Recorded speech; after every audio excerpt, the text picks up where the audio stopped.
ہوتے ہیں، انہی بچوں سے قصر زندگی کا تعمیر ہوتے ہیں، یہی بچے ہمارے خواب کی تعبیر ہوتے ہیں۔ ہم حاضرین، یقیناً یہ بچے زندگی کا سرمایہ، مستقبل کی امیدیں اور خوابوں کی سچی تعبیر ہیں۔ ایک بچے کی خاطر ماں باپ کیسی کیسی محنت و مشقت کرتے ہیں، ان کی راحت و آرام پورا خیال رکھتے ہیں، ان کی بیماری اور تکلیف سے پریشان اور بے چین ہو جاتے ہیں، اور ان بچوں کے لیے ہر وقت خیر کی، عافیت کی اور زندگی کی دعا کرتے رہتے ہیں۔ امید ساتھ کہ یہ بچے آگے چل کر ہمارا سہارا بنیں گے، ہمارے لیے قوت بازو بنیں گے اور ہمارے خوابوں کی تعبیر بنیں گے۔ لیکن میرے محترم حاضرین، اس کے ساتھ ساتھ سب سے اہم ذمہ داری یہ ہے کہ ہم ان بچوں کی تعلیم و تربیت کا خاص خیال رکھیں، اس لیے کہ بچوں کی تعلیم و تربیت میں ماں باپ کا بہت اہم رول ہوتا ہے، اور ان کے ماحول کو بچہ بہت جلدی قبول کرتا ہے۔ ہمارے زمانے کے ایک بہت بڑے عالم دین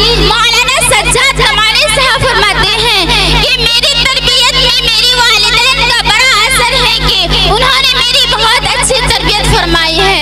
محترم حاضرین، اس لیے ضروری یہ ہے کہ ماں باپ اپنے بچوں کو اچھی عادتیں سکھائیں، صاف ستھرا رہنے کی تاکید کریں، وقت پر مدرسہ اور اسکول بھیجیں، اچھے بچوں کے ساتھ رہنے کی ہدایت دیں، رات کو جلدی سونے اور صبح جلدی اٹھنے کا عادی بنائیں۔ قرآن پاک کی 28ویں پارے میں سورہ مجادلہ میں اللہ تعالیٰ ارشاد فرماتے ہیں، یا ایھا الذین آمنوا قوا انفسکم واہلیکم نارا۔ اے ایمان والو، اپنے آپ کو اور اپنے اہل و عیال کو جہنم کی آگ سے بچاؤ جس کا ایندھن انسان اور پتھر میں، اور ایک حدیث میں فرمایا گیا کہ اپنے بچوں کے جب 7 سال کے ہو جاتے تو نماز حکم کرو، اور 10 برس کے ہونے بعد نماز نہ پڑھنا اس کو مارو، اور ایک حدیث میں فرمایا ما نحل ولده ولده من نحل افضل من